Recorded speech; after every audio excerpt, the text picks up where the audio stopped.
Hello everyone, welcome back on my YouTube channel. Advertising management में आज की slide में हम जो टॉपिक डिस्कस करेंगे वो है एडवर्टाइजिंग ऑब्जेक्टिव एंड इम्पॉर्टेंस। ठीक है।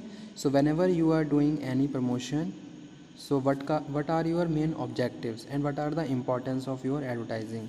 तो क्या आपके ऑब्जेक्टिव्स होते हैं, क्या आपका इम्पॉर्टेंस हो, क्या बेनिफिट होता है आपका एडवर्टाइजिंग का, ये सारे टॉपिक्स हम डिस्कस कर रहे हैं हमारे आज की स्लाइड में। So let's cover.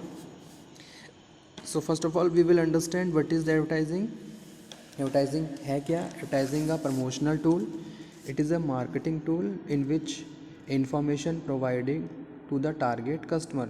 तो जो भी हमारे टारगेट कस्टमर्स होते हैं उनको हम रेलिवेंट इन्फॉर्मेशन प्रोवाइड करते हैं with the help of appropriate media. ठीक है।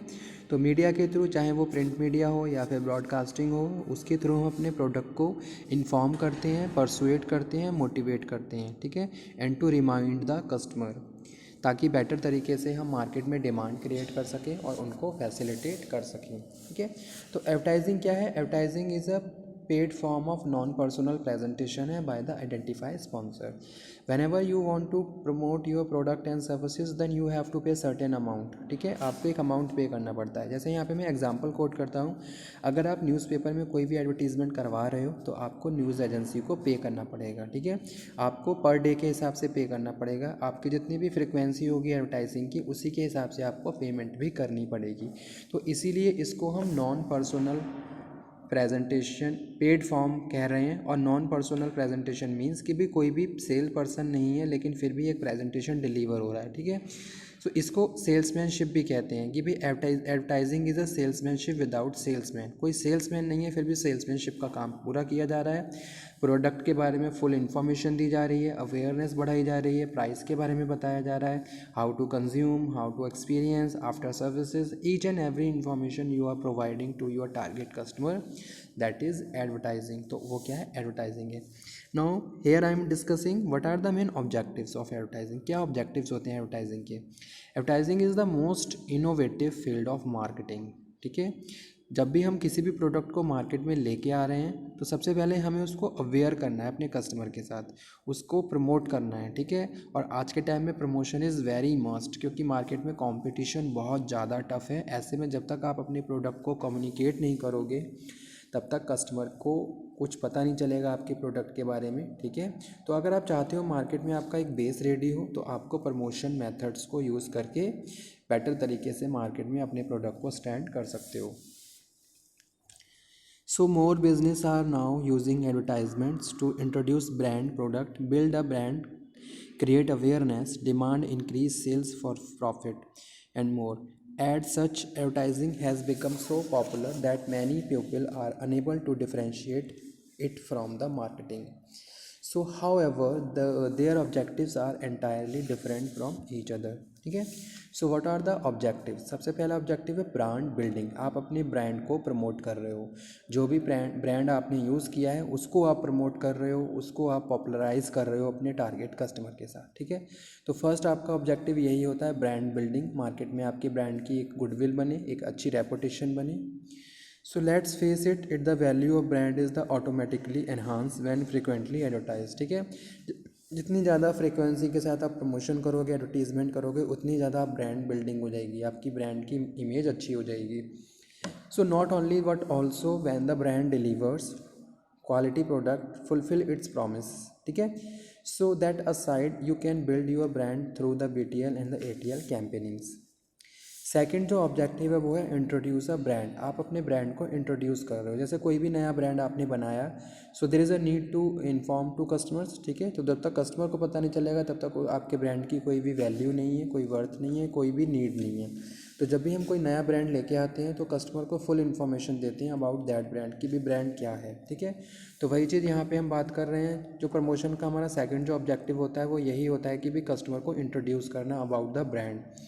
Brand often include collection of services, so they marketed as a brand, not as an individual service product. जैसे कि यहाँ पे हम बात कर रहे हैं, Uber promotes its brand and introduce Uber has begun service customer a new market.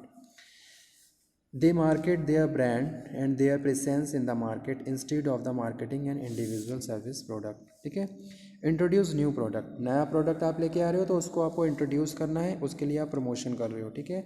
बिना प्रमोशंस के, बिना प्रमोशनल टूल को यूज़ करें, बिना एप्रोप्रिएट मीडिया सिलेक्ट करें, आप अपने कस्टमर को अपने प्रोडक्ट के बारे में नहीं बता सकते, ठीक है। तो प्रमोशन करने का नेक्स्ट जो ऑब्जेक्टिव है वो यही है कि भाई आप अपने प्रोडक्ट को इंट्रोड्यूस कर रहे हो। Introduction is very must. Introduction, कोई भी नया प्रोडक्ट अगर आपने इंट्रोड्यूस नहीं करा तो मार्केट में उसका कोई भी बेस तैयार नहीं होगा। अगर आपने उसको प्रॉपर्ली इंट्रोड्यूस कर दिया है तो उसका एक बेस तैयार हो गया। अब बेटर तरीके से आप अपने प्रोडक्ट को मार्केट में लॉन्ग टाइम तक सर्वाइव कर सकते हो, स्टैंड करवा सकते हो, ठीक है। So most startups option opt for advertisement to introduce new product. This can be done by the incorporating new brand into the existing brand, ठीक है।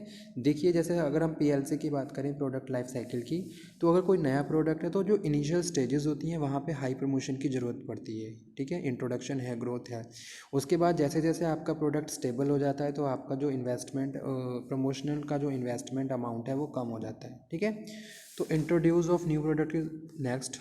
क्रिएशन ऑफ अवेयरनेस, आप अपने कस्टमर को अवेयर कर रहे हो, तो अवेयरनेस में आप प्रॉपरली उसको इन्फॉर्मेशन दे रहे हो about your product and services, your brand और योर ऑर्गेनाइजेशन, ठीक है। तो ये भी एक इम्पॉर्टेंट ऑब्जेक्टिव है कि कस्टमर को फुल अवेयर करना कि भाई क्या आपका प्रोडक्ट है। अगर आपने कोई इनोवेटिव फीचर ऐड किया है तो उसको भी आप अपने कस्टमर के साथ कम्युनिकेट कर रहे हो। So according to ADA model, the main aim of advertising is to attract the most audience engagement, which is less of the creating awareness. Advertising should attract the attention of your audience and make them aware of the product in market. और उसके बाद next है creation of demand. ये भी हमारा क्या है, most important objective होता है प्रमोशन का। हम मार्केट में प्रमोशन क्यों करते हैं? हम प्रमोशन इसीलिए करते हैं ताकि मार्केट में हमारे प्रोडक्ट की डिमांड क्रिएट हो। जितनी ज़्यादा डिमांड होगी उतनी सेल्स बढ़ेगी और आपका प्रोडक्शन भी बढ़ेगा, ठीक है। So one of the main reason for advertising is to persuade customer to buy. Customer को परसुएट करना ताकि वो विलिंगनेस के साथ हमारे प्रोडक्ट को एक बार खरीदे, परचेज़ करे और यूज़ करे। So advertising also aim at creating brand awareness and demand. When it comes to promotion, look no further as it the best option to introduce a new product or service. Next one is switching of brand. One of the primary objective of many advertising campaigning to attract more customer. This is often referred to the brand switching. You can do this by conveying a compelling message that persuade the potential buyer to shift from the existing brand to your brand, ठीक है। तो जैसे आप कुछ इस तरीके से differentiate कर रहे हो अपने प्रमोशन में दूसरे प्रोडक्ट के साथ, तो जो डिफरेंशिएशन हो रहा है कहीं ना कहीं कस्टमर के अंदर एक अर्ज क्रिएट कर रहा है ताकि वो एक ब्रांड को स्विच करके दूसरे ब्रांड पे आ जाए। And product and brand recalling, this is also major objective of advertising. This is one of the critical factor in the actual purchase of the product and service of all the advertising objectives, and one objective is to the recall the brand in the user to increase sales. ये भी एक important objective है, sales बढ़ाने के लिए हम promotion करते हैं. This is the most obvious objective of advertising. More often objective is acquired through advertising. It can fail if the campaigning is irrelevant of the audience is not targeted correctly, ठीक है। लेकिन अगर हम promotion कर रहे हैं तो उसके पीछे हमारा प्राइमरी ऑब्जेक्टिव ये भी होता है कि भाई हम मार्केट में हमारी सेल बढ़े। तो जितनी ज़्यादा डिमांड बढ़ेगी उतनी ज़्यादा आपकी सेल बढ़ेगी और आपको प्रॉफिट होगा। प्रॉफिट करने के लिए तो नेक्स्ट हमारा ऑब्जेक्टिव यही है, to increase profit with a well communicated value and increase sales, rest assured of increased profit. And because of this is primary objective of every business, it would be best to the consider advertising and expense of liability. कौन कौन से importance होते हैं? What are the main importance? तो first importance है crucial for launch. Advertising is essential for introduction of new products, idea in the industry. If the product advertisement service idea picture done correctly, the right channel at the right place and the right time, it can attract the significant number of new customers. It enhances the chance of the capturing target market while increasing sales. Increase sales. Advertising evoke interest in the advertised product and services. Similarly, interest generate demand in the marketplace. तो market में demand बढ़ती है और आपकी sales बढ़ती है। तो ये भी एक प्रॉफिट बेनिफिट है, इम्पॉर्टेंस है एडवर्टाइजिंग का। ब्रांड इमेज बन रही है आपकी। Advertising enhance honesty which helps in building a brand image in the industry. आपके कॉम्पिटिटर्स में आपकी रेपुटेशन अच्छी हो रही है, आपकी गुडविल इंक्रीज़ हो रही है, ठीक है, आपका ब्रांड और ज़्यादा बिल्डअप हो रहा है, आप कस्टमर के कॉन्फिडेंस को विन कर रहे हो, ठीक है। तो ये सारे इंपॉर्टेंस होते हैं प्रमोशंस के। Repeated advertisement increase popularity of branded products services. One time advertising generate employment. Advertising companies are rapidly growing. जितनी भी एडवर्टीजमेंट की कंपनी है वो बहुत जल्दी ग्रो कर रही हैं, क्योंकि it is requirement of every organization. तो ऐसे में बहुत सारी जॉब अपॉर्चुनिटीज़ भी क्रिएट होती हैं। तो वही यहाँ पे हम बात कर रहे हैं इंपॉर्टेंस में, generate employment, which means they need more advertising savvies to help them client work. Every advertising project require high skill and they must be completed with the time frame given. Monitor demand and supply. Getting result from client through advertising will prompt more people campaigning to order advertising services. ठीक है, thank you for today session. तो ये सारे importance थे advertising management के।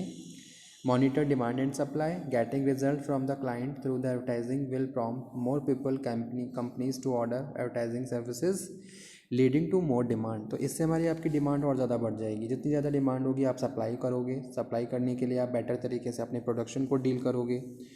So the increasing demand for advertising service must fulfill with the same supply of these services. As a result, advertiser must consistently monitor demand and supply to know what demand is needed. Okay, thank you very much for today's session.